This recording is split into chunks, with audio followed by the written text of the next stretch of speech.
အားလုံးမင်္ဂလာပါခင်ဗျာ Greetings everyone ကျွန်တော်နာမည် Kenneth ပါ I'm Kenneth, a translator, language instructor, and the author of Easy Burmese from Tuttle Publishing. Welcome to another intermediate Burmese lesson. Being intermediate Burmese, I'm not going to break down every single thing in detail. I assume you know the basics and will concentrate instead on the focus of today's lesson, which is using adjectives. We'll use real Burmese. Real Burmese means not made-up Burmese for the purpose of textbooks and grammar teaching, but actually Burmese phrases picked out of a real newspaper. Let's take a look at the Myanmar Times newspaper. It has a wonderful essay section called Kanzamu Atwe. Kanzamu Atwe. Kanzamu is feelings or emotions in noun form. And the second word, atwe, is thought, also noun form. Kanzamu atwe roughly means emotional thoughts, or in more natural English, pondering on emotions or meditations on emotions. The first headline reads, Danya Nini Le. Danya Nini Le. So let's break it down. Danya is wound or injury in noun form. Ni by itself as a single word is a verb, to be red or to be of red color. You might be surprised to learn that many words you consider to be adjectives in English are actually verbs in Burmese, as in the case with red. Why then is the verb to be read double-upped? Well, this is one common way to construct adjectives from verbs. This makes the whole phrase a red wound. The suffix le is a diminutive or smallness marker, usually added to the end of a noun or an adjective to suggest cuteness or smallness. For example, kwe le, putting the suffix le behind the word dog makes it a little dog or a small cute puppy. Ni le, putting the word le behind the word for younger brother makes it little brother, and so on. The title of the piece here is Danya Nini Le. It translates to a little red wound or a little red injury. This is actually a metaphor, of course. What the writer is talking about is a little red leaf, specifically the kind of leaf that comes from an Indian almond tree, as it is called. The subject becomes clear when the writer later talks about Banda Yue Nini Le. Banda Yue Nini Le. Banda Yue is the leaf from a banda tree. When you're talking about sun-scorched, aged leaf near the end of its natural cycle and is about to fall or drop from the tree, you see that it sort of looks like the scar from an unhealed wound. That's why the author is referring to it as a little red wound. If you say, for example, Banda yuet nini le jwe cha labi, Banda yuet nini le jwe cha labi, that means a little red banda leaf has fallen down. Now, those of you who can read Burmese script might be looking at the spelling of banda and saying, wait, the word is spelled badan. Why are you reading as banda? Well, I'm afraid this is one of those strange words where the spelling and the pronunciation don't match. Most native speakers refer to it as banda, even though it's spelled badan. If you say, Bandi nini le julade, Bandi nini le julade, that means I brought along a little red apple. On the other hand, if you say, Coffee kaga de kwe tauchinde, Coffee kaga de kwe tauchinde, that means I like to drink a cup of bitter coffee.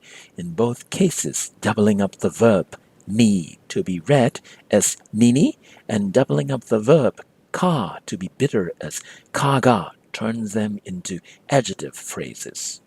Bandi nini is red apple and coffee kaga is bitter coffee. Let's move on and take a look at this title in Myanmar Times.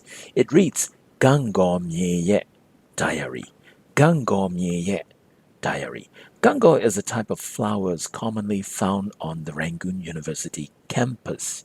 Gango Mye, or the land of Gango, marked with the possessive ye, then followed by the Burmanized word diary, diary. That means diaries of Gango land. In other words, diaries of school days in Rangoon University. The essay opens with this beautiful couplet, Atek chojo nya chon nyonyo. Atek chojo nya chon nyonyo. So let's break them down. Atek is the word for the past, noun form. Chojo is doubling of the word to be sweet. Cho. Together, a date chojo means a sweet past. Myanmar is Emerald Island. This is also another poetic description of the university as a place with lush green or precious place. Nyo is the doubling up of the verb to be brown, nyo, making it an adjective. Mya together is the brown emerald island. Some of you might be thinking, well, there's a problem with the emerald's green color and the adjective brown. What's going on here? I can't really look into the writer's mind, but I can take a guess. You see, there is a beautiful rhyme that is made possible by stacking up those two adjective phrases. A take chojo, sweet, in the first line, and myajon nyo, brown in the second line. That is probably the reason, despite the color conflicts between emeralds green and nyo to be brown, the author chooses nyo. Let me give you some other variations. Bawa kaga. Bawa kaga. Bawa is the word for life or existence. Kaga is the doubling of the word ka, to be bitter. So bawa kaga together means a bitter life. Atha nyo. Atha nyo. Atha is flesh or complexion.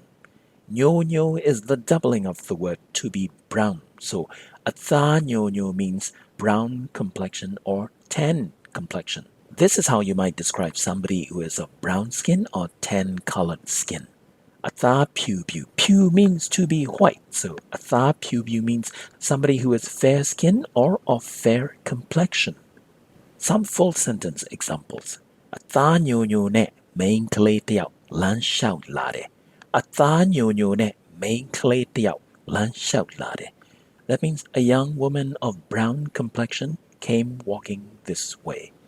Another example, Atha piu ne lu tiao pie lade. Atha piu ne lu tiao pie lade means a man with fair complexion or fair skin came running this way. Double word adjectives are very common in daily conversations and writing. Some verbs and nouns can also be used as adjective in its single word form. Take a look at this title from Myanmar Times, for example. Luan yana. Luan yana. In this case, the verb luan, to long for something or to feel a sense of loss, functions as the adjective for what comes later, which is yana, the word for scent or aroma. Taken together, luan yana means the scent of longing or a nostalgic aroma. How about this interesting little title? Je'u matin.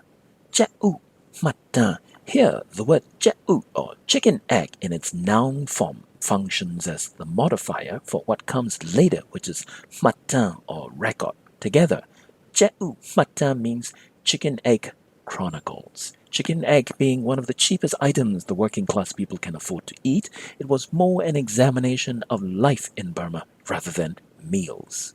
This gives you some idea how to construct adjectives from doubling up verbs and how to put them together with nouns. But what kind of pairing sounds natural and what doesn't in Burmese? To understand that, however, there's no shortcut. You'll have to read a lot of good writings and also listen to a lot of natural conversations to learn them. This spring, I teach beginning Burmese at UC Berkeley, and in fall, I'll be teaching intermediate Burmese.